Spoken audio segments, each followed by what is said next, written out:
역사의 거대한 수레바퀴 자국을 따라가다 보면 우리는 종종 가장 시끄러운 소리를 냈던 사람만을 기억하곤 합니다. 청나라 말기라는 격동의 시대를 떠올릴 때 대부분의 사람들은 화려한 손톱 장식과 서슬퍼런 권력욕으로 제국을 뒤흔들었던 서태후를 가장 먼저 떠올립니다. 그녀는 악녀였고 지배자였으며 청나라 몰락의 상징처럼 여겨집니다. 하지만 여러분, 혹시 알고 계셨습니까? 그 서태후조차 감히 함부로 넘볼 수 없었던 자금성 내명부의 진정한 주인이 따로 있었다는 사실을 말입니다. 서태후가 화려한 불꽃이었다면 이 여인은 그 불꽃이 제국을 집어삼키지 못하도록 감싸 안았던 깊고 고요한 바다였습니다. 그녀는 바로 자한 황태후, 우리가 흔히 동태후라고 부르는 여인입니다. 오늘 우리는 100년이 넘는 시간 동안 켜켜이 쌓인 먼지를 털어내고 역사의 그늘 속에 가려져 있던 그녀의 진짜 얼굴을 마주하려 합니다. 15살의 어린 나이에 제국의 어머니가 되어야 했던 소녀. 무너져가는 나라의 운명을 짊어지고 야심만만한 경쟁자와 위태로운 동거를 시작해야 했던 그녀의 숨막히는 이야기. 이야기의 시작은 1837년 8월 12일.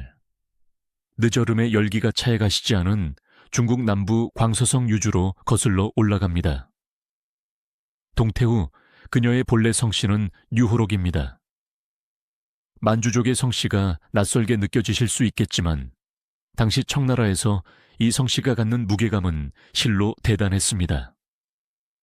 청나라를 세운 태조 누르하치 시절부터 황실을 위해 피를 흘리며 싸운 개국공신 애격도가 바로 그녀의 조상입니다.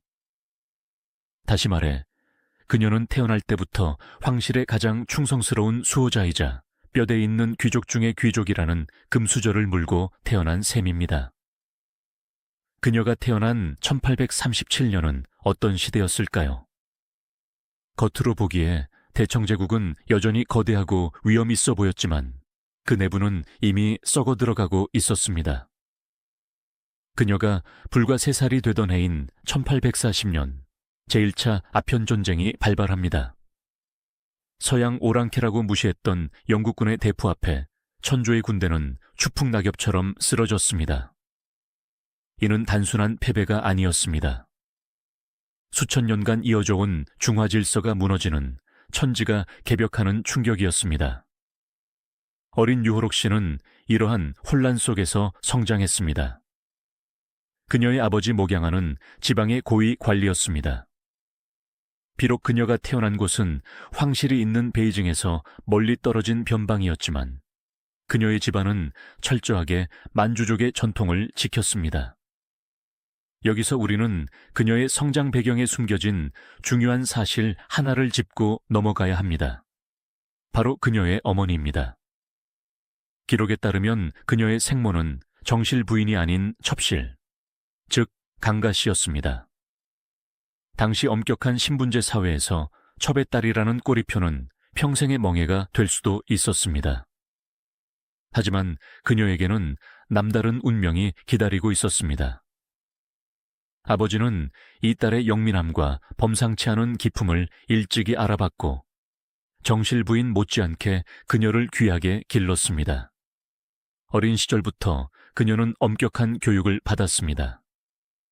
만주어와 한어를 익히는 것은 기본이었고 유교 경전을 통해 여성이 갖춰야 할 덕목과 예절을 뼈에 새기듯 배웠습니다. 이는 훗날 그녀가 궁중의 복잡한 암투 속에서도 흔들리지 않는 도덕적 우위를 점하는 강력한 무기가 됩니다. 그녀는 화려한 재주나 애교로 사람을 홀리는 법을 배우지 않았습니다. 대신 가문을 지키고 남편을 내조하며 아랫사람을 덕으로 다스리는 국모로서의 자질을 묵묵히 채워나가고 있었던 것입니다. 시간의 흐름은 무심하게 흘러 1852년 한풍 2년이 되었습니다. 자금성의 붉은 벽 위로 솟아오른 태양은 여전했으나 황궁을 감싼 공기는 무겁게 가라앉아 있었습니다. 당시 제국의 주인이었던 한풍제는 즉위한 지 얼마 되지 않아 닥쳐온 거대한 상실감에 몸부림치고 있었습니다. 그가 황태자 시절부터 곁을 지켜주었던 첫 번째 아내, 효덕현 황후 살크다 씨가 황제의 대관식도 보지 못한 채 세상을 떠났기 때문입니다. 황제의 침전은 차가웠고 내명부의 주인 이른 봉황의 자리는 비어 있었습니다. 황제의 자리는 잠시 비워둘 수 있어도 국모의 자리는 단 하루도 비워둘 수 없는 법입니다. 내명부의 질서가 무너지면 곧 황실의 기강이 흔들리기 때문입니다. 이에 황실은 슬픔을 거두고 즉시 새로운 안주인을 찾기 위한 거대한 국가적 프로젝트, 바로 수녀 선발을 가동합니다. 우리가 흔히 사극이나 드라마에서 접하는 수녀 선발은 화려한 옷을 입은 미인들이 황제의 눈에 들기 위해 애교를 부리는 미인대회처럼 묘사되곤 합니다. 하지만 실제 청나라의 수녀 선발은 그런 낭만적인 행사가 아니었습니다. 그것은 철저하고 냉혹한 정치적 집행이자 만주족 지배 체제를 공고히 하기 위한 피해 결속 의식이었습니다. 청나라의 지배 계층인 팔기군에 소속된 만주족 가문의 정령기 딸들은 예외 없이 이 명부에 이름을 올려야 했으며 이를 거부하는 것은 곧 황제에 대한 반역으로 간주되었습니다. 광서성 유주, 베이징에서 수천 킬로미터 떨어진 남쪽 변방. 이곳에서 15살의 소년 유호록 씨 또한 이 거대한 운명의 소용돌이에 휘말리게 됩니다. 그녀의 가문은 만주 양왕기, 즉 황제가 직접 거느리는 최상위 세계 기 중 하나로 개국공신 애격도의 후손이라는 찬란한 혈통을 자랑했습니다. 하지만 그녀가 살던 곳은 화려한 도성이 아닌 덥고 습한 지방이었습니다.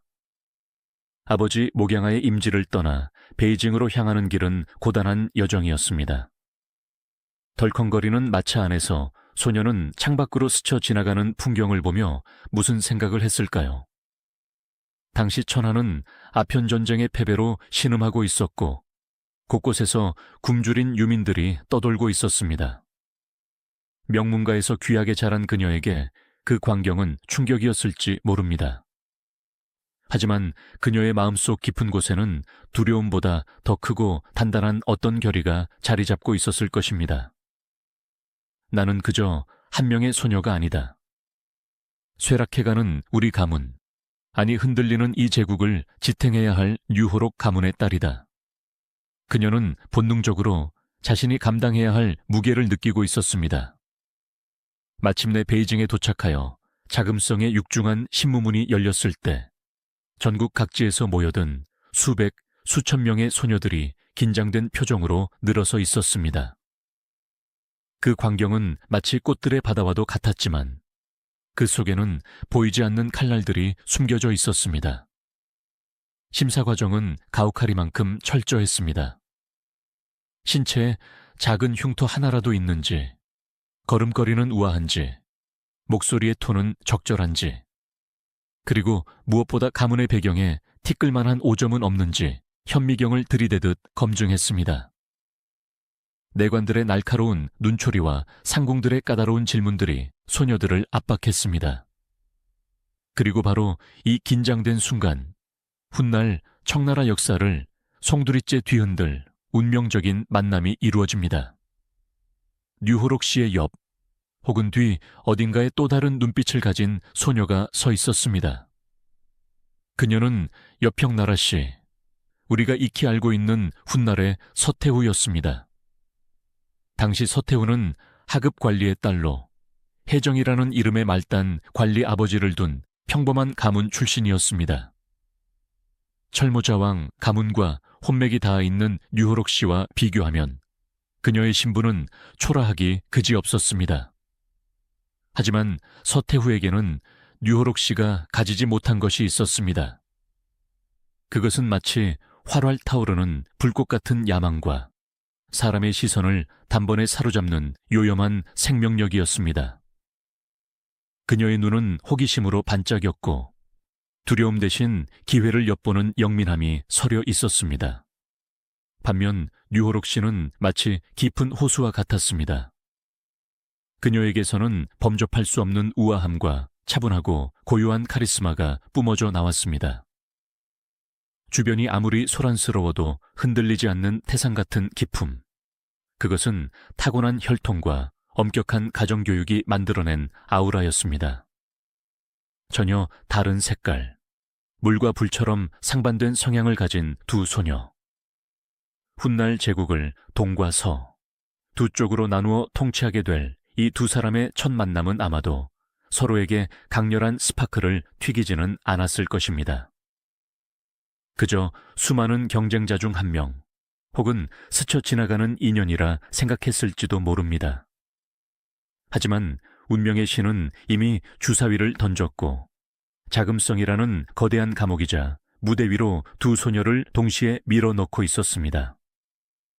수녀 선발의 결과가 발표되자 자금성 내부는 술렁이기 시작했습니다. 수많은 미인들을 제치고 15세의 류호록 씨가 단번에 한풍제의 눈에 들었기 때문입니다. 황제는 그녀에게 정빈이라는 칭호를 내립니다. 여기서 우리는 정이라는 글자에 주목해야 합니다. 이 글자는 고들정, 즉 정절, 지조, 올바름을 의미합니다. 보통 후궁들에게는 아름다움이나 유순함을 뜻하는 글자를 내리는 것이 관례입니다. 하지만 한풍제는 갓 입궁한 이 어린 소녀에게서 외모의 아름다움을 넘어선 어떤 도덕적 완결성을 보았던 것입니다. 그녀가 뿜어내는 흔들림 없는 기품과 단단한 내면은 즉위 초기에 혼란과 아내를 잃은 슬픔에 빠져 있던 황제에게 큰 위안이자 신뢰감을 주었습니다. 그런데 입궁 이후 벌어진 일은 청나라 300년 역사를 통틀어 전무후무한 그야말로 기적에 가까운 사건이었습니다. 청나라의 후궁 제도는 엄격한 계급 사회였습니다. 다붕, 상제, 귀인, 빈, 비, 귀비, 황귀비, 그리고 황후에 이르기까지. 보통의 후궁이 황후가 되려면 아들을 낳아 황실의 대를 잇는 공을 세우거나 수십 년간 조용히 덕을 쌓아한 단계식 계단을 밟아 올라가야만 했습니다. 서태후조차 처음에는 가장 낮은 단계 중 하나인 귀인에서 시작했고 황제의 유일한 아들을 낳은 뒤에야 비로소 고위 후궁의 반열에 오를 수 있었습니다. 하지만 류호록 씨의 승진 속도는 이러한 관례를 비웃기라도 하듯 상상을 초월했습니다. 입궁하여 정빈이 된 지 불과 한 달이 지난 5월, 그녀는 귀비로 파격 승진합니다. 비라는 단계를 건너뛰고 곧바로 황후 다음가는 으뜸자리인 귀비가 된 것입니다. 궁녀들과 내시들은 도대체 류호록 씨에게 어떤 마력이 있기에 라며 수군거렸습니다. 하지만 놀라움은 여기서 멈추지 않았습니다. 귀비가 된 지 불과 10여 일 만인 6월 8일, 한풍제는 정역적인 조칙을 내립니다. 류호록 씨를 정식으로 황후에 책봉하여 내명부를 통솔하게 하노라. 빈에서 귀비로, 귀비에서 황후로 이 모든 과정이 단 40일 남짓한 시간 안에 이루어졌습니다. 마치 번개가 치듯 그녀는 후궁들의 처소에서 황후의 궁인 곤영궁으로 자리를 옮겼습니다. 도대체 어떻게 이런 일이 가능했을까요? 단순히 황제가 그녀를 눈먼 사랑으로 총애했기 때문일까요? 우리는 여기서 로맨스 소설 같은 환상을 거두고 당시의 냉혹한 정치적 상황을 분석해 보아야 합니다. 당시 한풍제는 벼랑 끝에 몰려 있었습니다. 밖으로는 영국과 프랑스 등 서양 열강이 조약을 들이밀며 압박해왔고 안으로는 태평천국의 난이 일어나 강남의 풍요로운 땅들이 반란군의 손에 넘어가고 있었습니다. 황제에게는 자신의 권위를 절대적으로 뒷받침해줄 강력한 정치적 동반자가 절실했습니다. 이때 류호록 가문의 배경은 황제에게 더할 나위 없는 매력적인 카드였습니다. 그녀의 가문은 만주족 중에서도 가장 보수적이고 충성스러운 명문가였으며 조정의 유력 인사들과 거미줄 같은 혼맥으로 연결되어 있었습니다. 첩의 딸이라는 약점은 중요하지 않았습니다. 그녀를 황후로 앉힘으로써 한풍제는 동요하는 만주족 보수 세력의 충성심을 다시 한번 황실로 결집시키고자 했던 것입니다.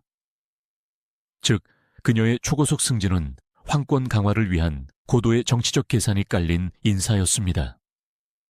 또한 황실의 최고 어른이었던 시어머니, 즉 한풍제의 양어머니인 강자황태후의 강력한 지지도 결정적인 역할을 했습니다. 산전수전 다 겪은 태후의 눈에 비친 류호록 씨는 완벽한 며느리감이었습니다. 화려하게 꾸미기 좋아하고 재기발랄한 랑위인은 어딘가 위험해 보였던 반면 류호록 씨는 조신하고 말수가 적으며 법도를 목숨처럼 여기는 여인이었습니다. 저 아이라면 훗날 황제가 곁눈질을 하거나 정사에 소홀할 때 따끔하게 충언을 할 수 있을 것이다.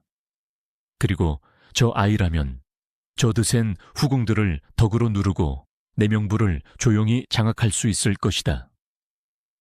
강자왕 태후는 그녀에게서 미래의 국모로서의 자질을 확신했던 것입니다. 그렇게 15세의 어린 소녀는 하루아침에 만인지상 1인지하의 자리인 대청제국의 국모가 되었습니다. 1852년 10월 성대한 책봉식이 거행되었습니다. 수천 개의 깃발이 펄럭이고 웅장한 예약이 자금성을 뒤흔들었습니다. 그녀는 금실로 술을 놓은 화려한 조복을 입고 진주와 보석으로 장식된 무거운 황후의 관을 썼습니다. 태화전 높은 곳에 앉아 까마득히 아래 엎드려 황후 마마 천세, 천세, 천천세를 외치는 수많은 신하들의 모습을 내려다보았을 때 그녀는 과연 어떤 기분이었을까요? 승리의 기쁨이었을까요? 아니면 숨막히는 압박감이었을까요?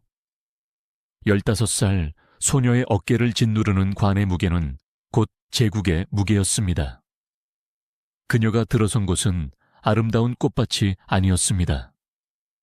그곳은 보이지 않는 독침이 날아다니고 어제의 자매가 오늘의 적이 되는 피냄새 섞인 화장품 향기가 감도는 전쟁터였습니다. 화려한 황금 감옥의 문이 닫히는 그 순간 동태후로서의 고단하고 위대한 그리고 비극적인 삶은 비로소 시작되고 있었습니다. 황후가 된 류호록 씨, 즉 동태후의 삶은 겉보기엔 평온해 보였습니다. 그녀는 곤영궁의 주인으로서 내명부를 다스렸습니다. 그녀의 통치 스타일은 관용과 원칙이었습니다. 사소한 실수에는 너그러웠지만 황실의 법도를 어기는 일에는 단호했습니다. 이런 그녀의 성품 덕분에 후궁들은 그녀를 존경하면서도 두려워했습니다. 같은 시기 입궁 동기였던 여평나라 씨는 랑위인이라는 칭호를 받고 후궁 생활을 시작했습니다.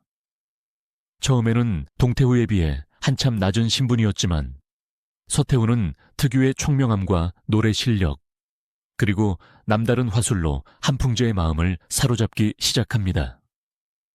한풍제는 몸이 약하고 우유부단한 편이었습니다. 골치 아픈 정무에 시달리다 후궁에 오면 조용하고 바른 말만 하는 동태후보다는 재치 있고 기분 맞춰주는 서태후에게 더 마음이 끌렸을지도 모릅니다. 1856년 서태후가 황제의 유일한 아들인 제순을 낳으면서 궁궐의 권력 지형은 요동치기 시작합니다. 아들을 낳은 후궁의 위세는 하늘을 찌를 듯 높아졌습니다. 사람들은 수군거렸습니다. 이제 황후의 자리가 위태로운 것 아니냐. 황후에게 아들이 없으니 훗날 서태후가 황후를 밀어낼 것이다. 하지만 동태후는 동요하지 않았습니다. 그녀는 질투하거나 서태후를 견제하려 들지 않았습니다.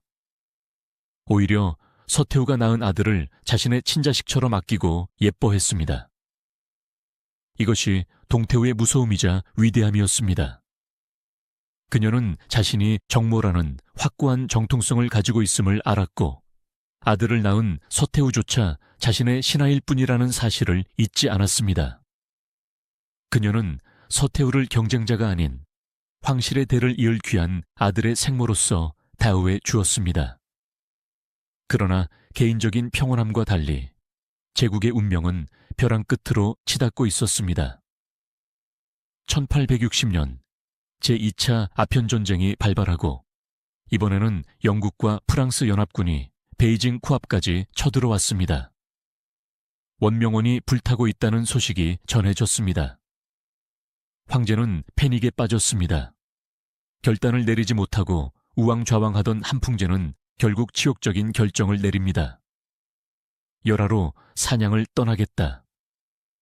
말이 사냥이지 사실상 수도를 버리고 도망가는 피난길이었습니다. 동태후는 만류하고 싶었을 것입니다.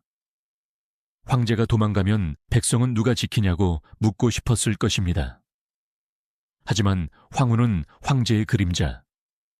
그녀는 묵묵히 짐을 쌉니다. 갓 태어난 어린 태자와 서태후, 그리고 수많은 후궁들과 함께 쫓기듯 베이징을 떠나는 마차 행렬. 덜컹거리는 마차 안에서 동태후는 창밖으로 멀어지는 자금성을 바라보며 무슨 생각을 했을까요? 불타오르는 원명원의 연기가 하늘을 뒤덮는 것을 보며 그녀는 직감했을 것입니다. 이제 다시는 예전의 평화로 돌아갈 수 없으리라는 것을. 그리고 이 피난길의 끝에 자신과 서태후, 그리고 제국의 운명을 뒤바꿀 거대한 폭풍이 기다리고 있다는 것을 말입니다. 열하의 피서산장은 겉으로는 아름다운 휴양지였지만 그곳은 곧 권력투쟁의 지옥도가 펼쳐질 무대였습니다.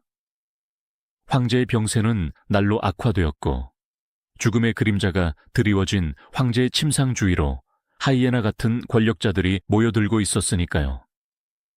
과연 동태후는 남편의 죽음 앞에서 어떤 선택을 하게 될까요? 그리고 야심을 드러내기 시작한 서태후와는 손을 잡게 될까요? 아니면 칼을 겨누게 될까요? 1860년의 늦가을, 열하 피서산장의 공기는 유난히 차갑고 스산했습니다. 이름은 피서산장이었지만 한풍제와 황실 가족들에게 이곳은 휴양지가 아니라 초라한 도피처였습니다. 베이징의 화려한 궁궐을 뒤로하고 쫓겨온 황제의 자존심은 이미 바닥으로 떨어져 있었습니다.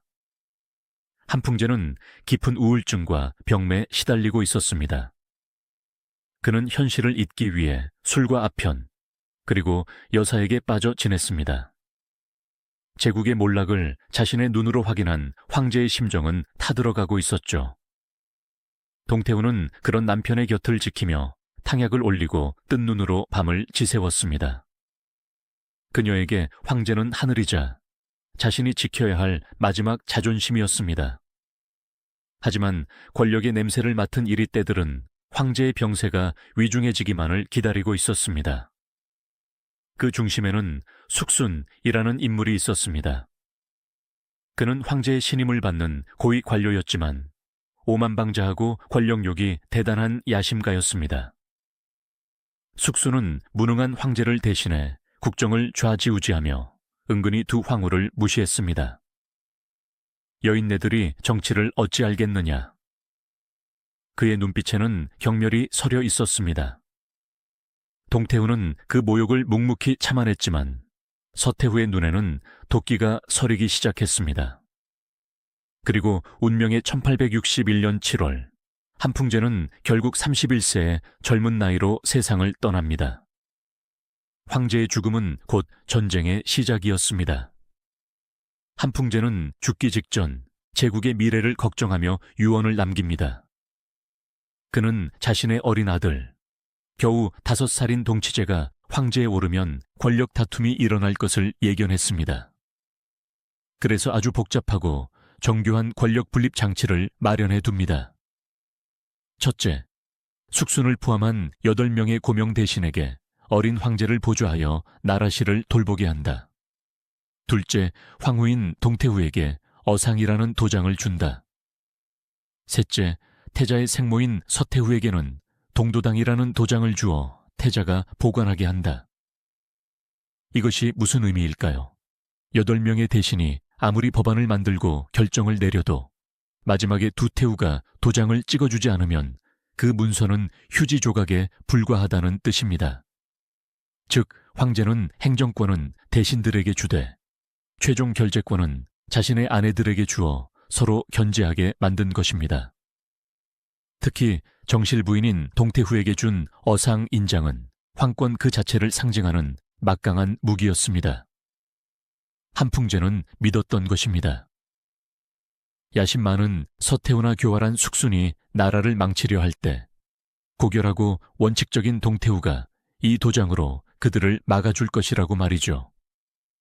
황제 장례식이 치러지는 동안 열하 행궁의 분위기는 험악하게 돌아갔습니다. 권력을 쥔 8명의 대신, 즉 고명팔 대신의 기세는 하늘을 찔렀습니다.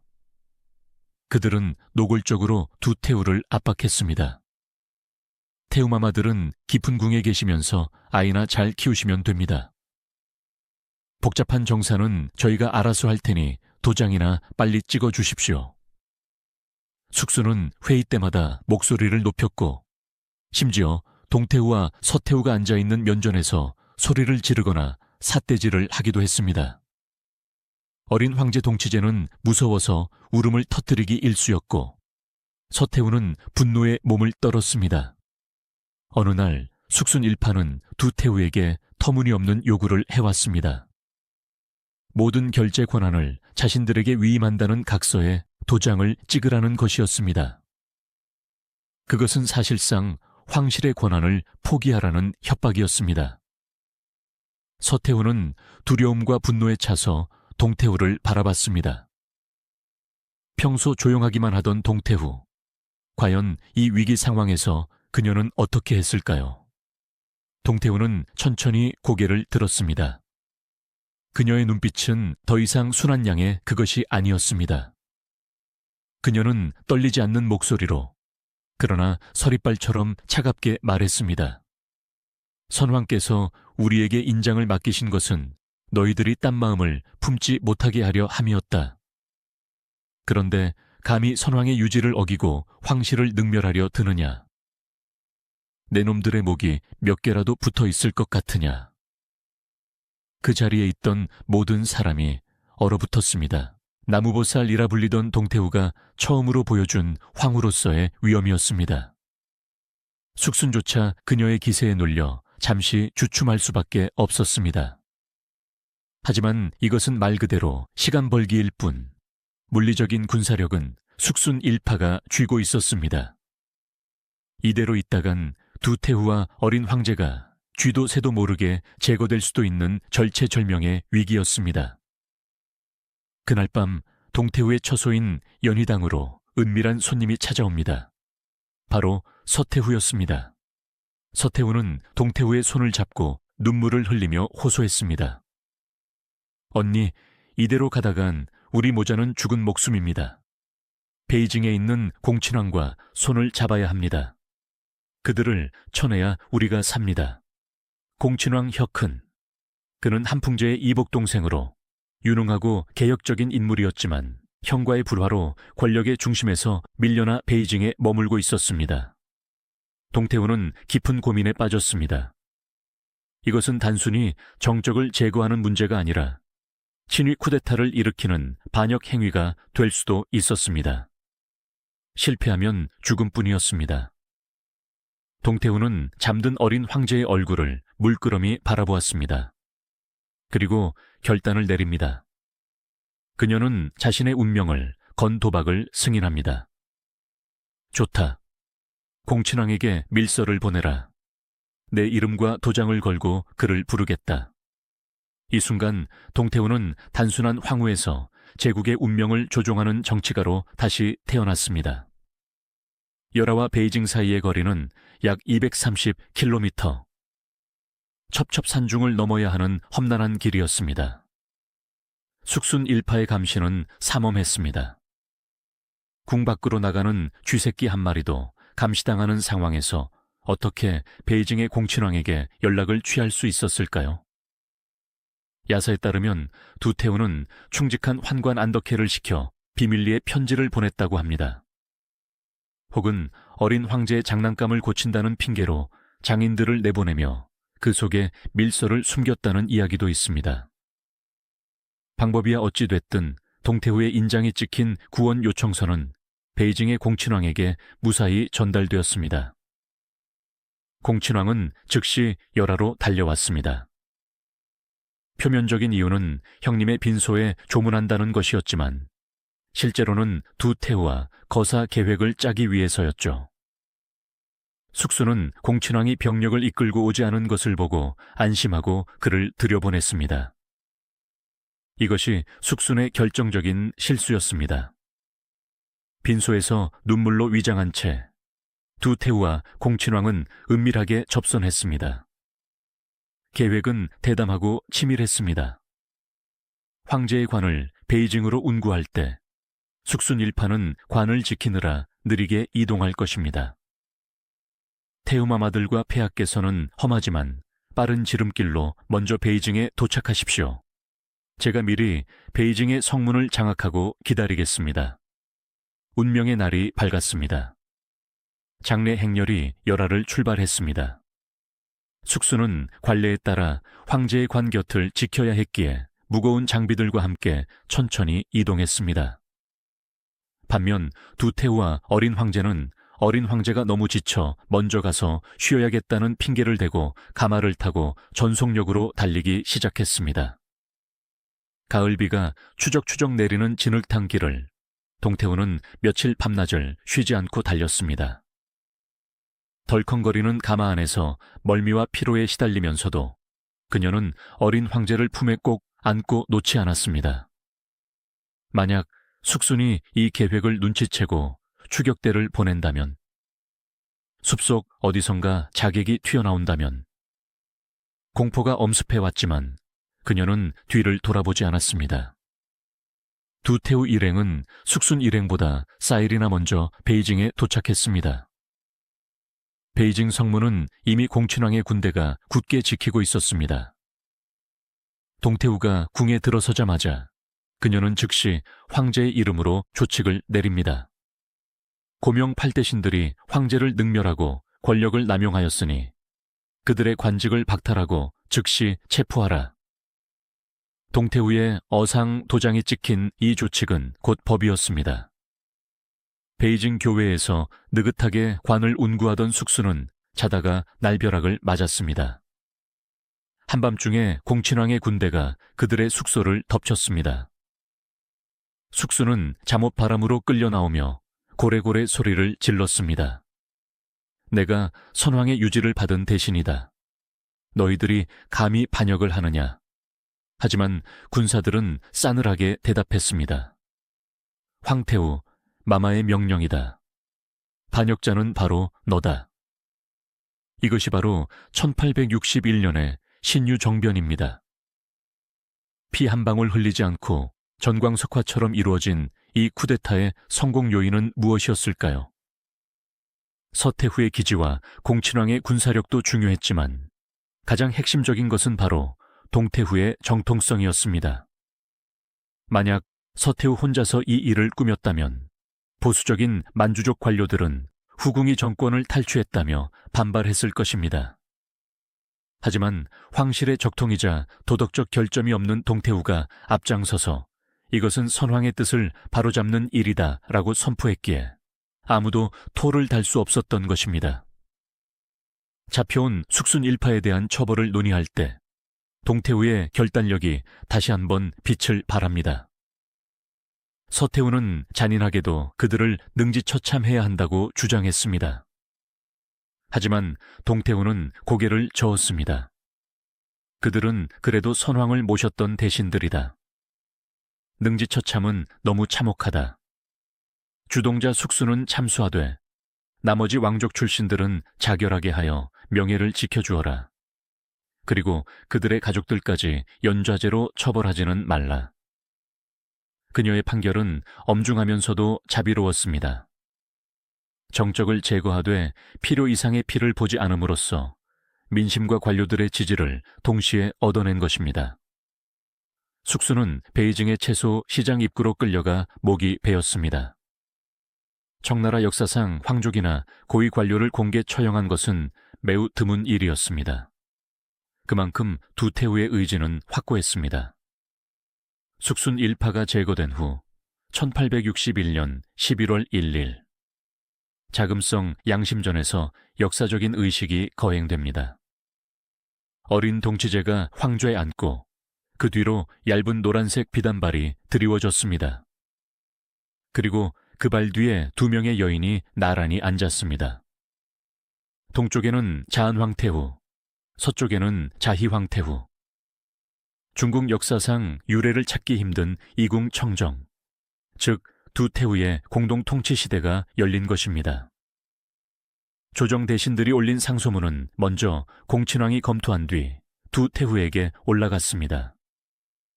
서태후는 글을 읽고 정치적인 판단을 내리는 것을 좋아했지만 그녀 혼자서 결정할 수는 없었습니다. 모든 문서의 마지막에는 반드시 동태후의 어상 도장이 찍혀야만 효력이 발생했기 때문입니다. 이 시기 두 사람의 관계는 마치 부부와도 같았습니다. 남편 역할을 하는 서태후가 바깥일을 주도하고 적극적으로 의견을 냈다면 아내 역할을 하는 동태후는 안살림을 챙기며 서태후가 너무 나가지 않도록 제동을 걸었습니다. 사람들은 이 시기를 가리켜 동치중흥이라고 부릅니다.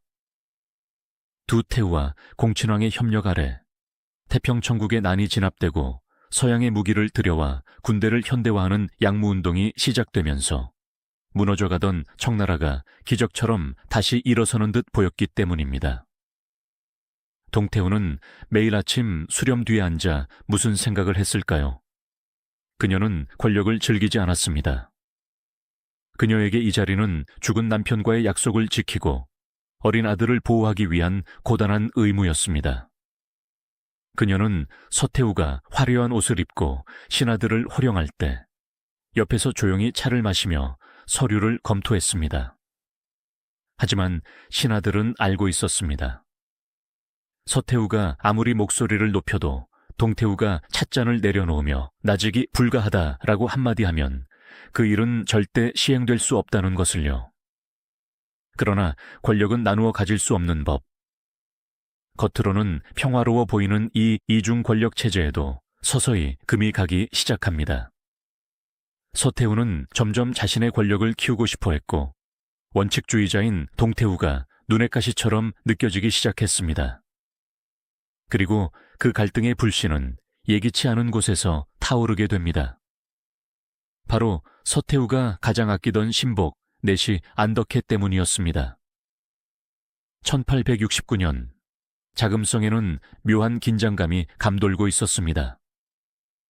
겉으로는 두 태후의 수렴 청정이 순조롭게 이어지는 듯했지만 물밑에서는 서태후의 세력이 날로 비대해지고 있었기 때문입니다. 그 중심에는 서태후가 가장 총애하는 환관, 대총관 안덕회가 있었습니다. 안덕회는 서태후의 눈과 귀가 되어 조정의 정보를 물어다주고 서태후를 즐겁게 해주는 재주가 뛰어났습니다. 서태후의 뒷배를 믿은 그는 기고만장하여 황족들조차 무시하기 일쑤였습니다. 어린 황제 동치제조차 저놈이 내시인지 상전인지 모르겠다며 이를 갈 정도였죠. 하지만 서태후가 그를 감싸고 돈이 누구도 함부로 건드릴 수 없었습니다. 그러던 어느 날 안덕회가 큰 사고를 칩니다. 곧 있을 황제의 혼례복을 준비한다는 핑계로 자금성을 떠나 산동성으로 내려간 것입니다. 청나라 황실의 법도에 따르면 내시는 절대로 도성 밖을 나갈 수 없었습니다. 만약 나간다면 반역으로 간주하여 즉시 처형하게 되어 있었죠. 하지만 안덕회는 내게는 서태후 마마의 묵인이 있다며 화려한 배를 타고 운하를 따라 내려가며 온갖 뇌물을 받고 위세를 떨쳤습니다. 이 소식은 곧 산동순무정보정에 의해 조정에 보고됩니다. 내시 안덕회가 황제의 칙서도 없이 멋대로 궁을 떠나 백성을 괴롭히고 황실의 위엄을 더럽히고 있습니다. 이를 어찌 처결해야 합니까? 운명의 장난이었을까요? 마침 그때 서태후는 몸이 좋지 않아 병석에 누워 있었고 조정의 모든 보고서는 동태후에게 올라가고 있었습니다. 평소 온화하고 자비로워 물 같았던 동태후. 안덕혜는 아마 동태우가 자신을 어쩌지 못할 것이라 생각했을 겁니다. 서태후가 깨어나면 흐지부지될 일이라 믿었겠지요. 하지만 정보정의 상소문을 읽은 동태후의 눈빛이 서늘하게 변했습니다. 그녀는 잠시의 망설임도 없이 붓을 들어 비단 위에 판결을 적어 내려갔습니다. 내시가 멋대로 궁을 떠난 것은 조상의 법을 짓밟는 중죄다. 더 이상 물을 것도 없다. 현지에서 즉시 목을 베어 그 머리를 효수하고 백성들에게 보여 경계로 삼으라. 베이징에서 산동까지 파발마가 쉴 새 없이 달렸습니다. 서태후가 병상에서 일어나 손을 쓰기도 전에 명령은 집행되었습니다. 안덕혜는 체포된 지 며칠 만에 산동성 제남에서 참수되었습니다. 그의 잘린 머리가 시장통에 걸렸을 때 백성들은 환호했고 관료들은 전율했습니다. 이 사건은 동태후가 보여준 리더십의 정점이었습니다. 그녀는 서태후와 말싸움을 하거나 감정싸움을 하지 않았습니다. 오직 법과 원칙을 들어 가장 잔인하고 확실하게 서태후의 수족을 잘라버린 것입니다. 뒤늦게 소식을 들은 서태후는 분노와 충격으로 몸을 떨었지만 겉으로는 태연한 척해야 했습니다. 언니의 처결이 지당하십니다. 제가 아랫사람 단속을 잘못했습니다. 동태후 앞에서 고개를 숙이는 서태후. 하지만 그녀의 마음속 깊은 곳에서는 동태후에 대한 두려움과 함께 씻을 수 없는 증오의 싹이 자라나기 시작했습니다. 안덕혜 사건으로 동태후의 권위는 하늘을 찔렀지만 궁궐 내부의 갈등은 이제 시작이었습니다. 1872년 황제 동치제가 17세가 되면서 황후를 맞이해야 할 때가 왔습니다. 황후 간택은 단순히 며느리를 뽑는 게 아니라 차기 권력의 향방을 결정하는 중요한 정치적 행사였습니다. 이 자리에서 동태후와 서태후의 의견이 정면으로 충돌합니다. 서태후는 부찰 씨를 밀었습니다. 그녀는 어리고 애교가 많으며 무엇보다 서태후의 말을 잘 들을 것 같은 타입이었습니다. 반면 동태후는 아루트 씨를 지지했습니다. 그녀는 몽골족 출신으로 할아버지가 청나라를 위해 목숨을 바친 충신이었고 그녀 자신도 학식이 높고 성품이 대단히 고결했습니다. 동태후는 아루트 씨에게서 자신의 젊은 시절 모습을 보았을지도 모릅니다. 최종 선택권은 황제인 동치제에게 주어졌습니다. 황제야, 내 마음에 드는 여인에게 여의를 건네주거라. 서태후는 내심 아들이 자신의 뜻을 따를 것이라 믿었습니다. 어머니로서의 위압감을 계속 주었으니까요. 하지만 동치제는 주저없이 동태후가 추천한 아루트 씨에게 다가가 여의를 건넸습니다. 이 여인이 제 황후입니다. 서태후의 표정이 일그러졌습니다. 이것은 단순한 선택이 아니었습니다. 아들이 친어머니인 자신보다 양어머니인 동태후를 더 따르고 존경한다는 것을 공개적으로 보여준 사건이었습니다. 동치제는 엄격하고 간섭이 심한 서태후보다 늘 따뜻하게 감싸주는 동태후를 어머니로서 더 의지했던 것입니다. 이날의 선택은 비극의 씨앗이 되었습니다. 며느리 아루트 씨에 대한 서태후의 미움은 상상을 초월했습니다. 서태후는 며느리를 불러다 황제를 홀리지 말라며 툭하면 트집을 잡고 구박했습니다. 심지어 황제와 황후가 잠자리를 같이 하는 것조차 막았습니다. 동치제는 사랑하는 아내를 지켜주지 못하는 무력감에 시달렸고 아루트 씨는 눈물로 밤을 지새워야 했습니다. 이때 그녀의 유일한 바람막이가 되어준 사람이 바로 동태후였습니다. 동태후는 며느리를 자신의 궁으로 불러 위로하고 서태후의 부당한 간섭을 막아주려 애썼습니다. 가정의 불화는 황제를 병들게 했습니다. 동치제는 정치의 뜻을 잃고 방황하기 시작했습니다. 어머니 서태후의 숨막히는 감시와 아내를 향한 핍박을 견디다 못한 황제는 일탈을 시작합니다. 그는 밤마다 평민 복장으로 변장하고 몰래 궁을 빠져나가 기생집을 드나들었습니다. 동태후는 이런 황제의 모습을 보며 가슴이 타들어 갔을 것입니다.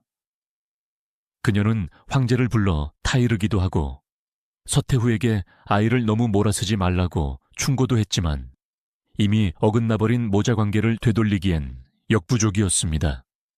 그리고 1807 14년 12월 재앙이 닥쳤습니다. 황제가 쓰러진 것입니다. 병명은 천연두였습니다. 온몸에 붉은 반점이 돋고 고열에 시달리는 끔찍한 병이었습니다. 황제가 병석에 눕자 동태후와 서태후는 다시 정무를 맡게 되었습니다. 하지만 어머니들의 정성에도 불구하고 황제의 병세는 급격히 악화되었습니다.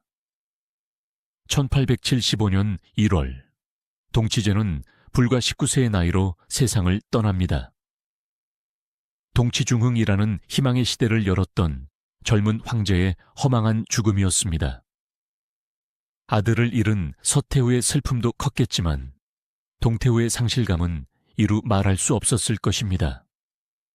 5살 꼬마 때부터 친자식처럼 키워온 아이, 자신이 지켜주고 싶었던 제국의 미래가 사라져버린 것입니다. 그러나 슬퍼할 겨를도 없이 더 끔끔한 비극이 이어졌습니다. 남편을 잃은 황후 아루트 씨의 운명이었습니다. 황제가 죽자 서태후의 구박은 더욱 노골적으로 변했습니다. 며느리가 임신 중이라는 소문이 있었음에도 불구하고 서태후는 그녀에게 음식과 물을 끈타시피 하며 압박했습니다. 동태후가 몰래 음식을 보내주며 그녀를 살리려 했지만 절망에 빠진 아루트 씨는 결국 황제가 죽은 지 75일 만에 금가루를 삼키고 자결합니다. 동태후는 며느리의 싸늘한 죽음 앞에서 오열했습니다. 내가 너를 지켜주지 못했구나. 황제 볼 면목이 없구나. 이 사건은 동태후에게 깊은 트라우마를 남겼습니다. 그녀는 자신이 가진 권력과 권위로도 서태후의 광기 어린 집착과 인간의 악의를 완전히 막을 수는 없다는 무력감을 느꼈을지도 모릅니다. 동치제가 후사 없이 죽자 청나라 황실은 제위 계승 문제로 큰 혼란에 빠졌습니다. 관례대로라면 동치제의 다음 항렬에서 양자를 들여 제사를 모시게 해야 했습니다. 그래야 동치제의 황후였던 아루트 씨가 태후가 되어 권력을 가질 수 있었기 때문입니다. 하지만 권력욕에 눈이 먼 서태후는 이를 용납할 수 없었습니다. 그녀는 자신의 권력을 유지하기 위해 파격적인, 아니 불법적인 수를 둡니다. 자신의 여동생이 낳은 아들, 즉 동치제와 사촌 형제 항렬인 4살짜리 아이 제첨을 황제로 지명한 것입니다. 이 아이가 바로 비운의 황제 광서제입니다. 이는 명백히 황실의 법도를 어기는 행위였습니다. 신하들 사이에서 반대 상소가 빗발쳤습니다. 아들이 아버지를 잇는 것이지 형제가 형제를 이을 수는 없다는 것이었죠. 모든 시선이 동태후에게 쏠렸습니다. 원칙주의자인 동태후가 이번에도 서태후를 막아설 것인가? 하지만 동태후는 깊은 한숨을 내쉬며 서태후의 안을 수용합니다. 왜 그랬을까요? 아마도 그녀는 너무 지쳐 있었을 것입니다. 아들의 죽음, 며느리의 자결을 겪으며 권력투쟁에 회의를 느꼈을 수도 있습니다. 혹은 지금 당장 황희를 안정시키지 않으면 나라가 쪼개질 수도 있다는 현실적인 판단을 했을 수도 있습니다. 서태후의 여동생 아들이라면 서태후도 이번에는 아이를 잘 돌보지 않을까 하는 일말의 기대도 있었을지 모릅니다. 그렇게 1875년 사살의 광서제가 즉위하고 두 태후의 2차 수렴청정이 시작되었습니다. 다시 발이 드리워졌고 두 여인은 다시 나란히 앉았습니다. 하지만 공기는 예전과 달랐습니다. 동태후는 더욱 말이 없어졌고 서태후의 목소리는 더욱 커졌습니다. 균형추가 서서히 무너지고 있었던 것입니다. 시간은 흘러 1880년이 되었습니다. 광서재는 무럭무럭 자라 10살이 되었습니다. 이 무렵 서태후가 중병을 앓아눕게 됩니다. 간질환 혹은 갱년기 장애로 추정되는 병세로 인해 서태후는 몇 달 동안 정사를 돌볼 수 없었습니다. 자연스럽게 국정 운영의 정원이 동태후에게 넘어왔습니다. 이 기간 동안 동태후는 놀라운 능력을 보여줍니다. 그녀는 러시아와의 국경 분쟁과 같은 복잡한 외교 문제를 아주 현명하고 단호하게 처리했습니다.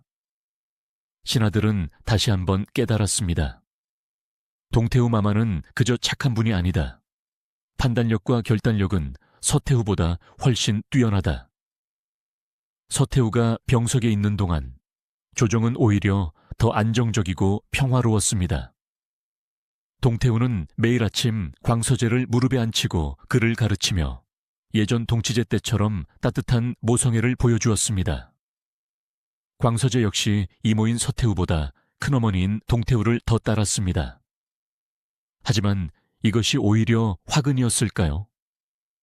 병상에 누워있던 서태후에게 들려오는 소식들.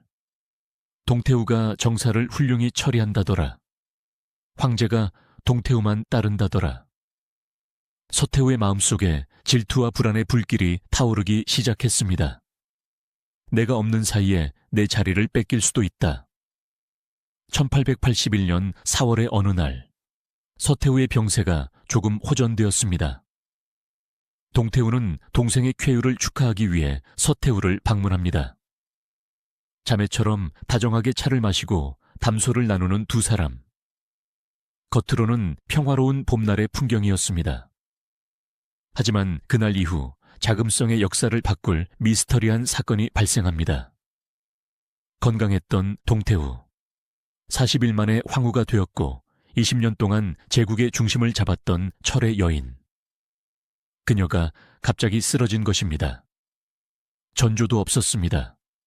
그저 오늘 좀 피곤하구나 했던 말이 마지막이 될 줄은 아무도 몰랐습니다. 과연 그날 밤 종수궁에서는 무슨 일이 있었던 것일까요? 정말 전설처럼 서태후가 보낸 독이 든 떡을 먹은 것일까요? 아니면 견딜 수 없는 스트레스가 그녀의 뇌혈관을 터뜨린 것일까요? 1881년 동태후의 급작스러운 죽음은 단순한 한 개인의 비극이 아니었습니다. 그것은 벼랑 끝으로 달리는 청나라라는 전차를 간신히 붙잡고 있던 마지막 브레이크가 파열된 사건이었습니다. 동태후가 눈을 감자마자 자금성의 동서균형은 완전히 무너져 내렸습니다. 서태후를 제어할 수 있는 유일한 존재가 사라지자 불과 3년 만에 개혁파 공춘왕 혁흔은 가차없이 숙청당했습니다. 조정은 서태후의 일인 동무대가 되었습니다. 그 결과는 참혹했습니다. 만약 동태후가 살아있었다면 일본에 맞설 북양함대의 군비를 빼돌려 서태후 자신의 생일 잔치를 위한 이화원을 짓는 미친 짓을 용납했을까요? 절대 그렇지 않았을 것입니다. 그녀의 부재는 13년 뒤 청일전쟁의 처참한 패배로 이어졌고 동양의 호랑이라 자부했던 제국은 종이호랑이가 되어 열강의 먹잇감으로 전락했습니다. 결국 1912년 청나라는 멸망의 길을 걷게 됩니다. 역사는 종종 목소리가 크고 화려한 자를 기억하고 조용히 제 할 일을 하는 자를 잊곤 합니다. 우리는 서태후를 압도적인 권력자로 기억하며 동태후를 그저 유약한 조연으로 치부하곤 했습니다. 하지만 전체 그림을 놓고 볼 때 진정한 내유회강의 승리자는 바로 동태후였습니다. 그녀가 남긴 가장 큰 유산은 바로 동치중흥이라 불리는 20년간의 안정기였습니다. 그녀는 권력은 잔혹함이나 과시에서 나오는 것이 아니라 원칙을 지키는 중심과 포용하는 덕에서 나온다는 것을 증명했습니다. 그녀는 서태후라는 야수조차 두려워하고 고개를 숙이게 만든 유일한 조련사였습니다. 역사의 아이러니를 보십시오. 온 천하의 보물을 긁어모아 자신의 무덤을 치장했던 서태후의 능은 훗날 도굴꾼들에 의해 처참하게 파헤쳐지고 시신이 훼손되는 모욕을 당했습니다. 반면 검소하고 덕을 쌓았던 동태후의 능은 비교적 온전하게 보존되어 역사의 경랑 속에서도 평온한 안식을 누리고 있습니다. 이것이야말로 역사가 내린 최후의 공정한 판결이 아닐까요? 자한 황태후, 동태후. 그녀는 무너져가는 제국을 자신의 온화함으로 감싸 안았던 마지막 방파제였습니다. 그녀의 죽음은 우리에게 깊은 교훈을 남깁니다. 어떤 존재의 진정한 가치는 그가 사라지고 난 뒤에야 비로소 뼈저리게 느껴진다는 것을 말입니다. 종수궁의 등불이 꺼지던 그날 밤, 자금성에는 진정한 어둠이 찾아왔습니다.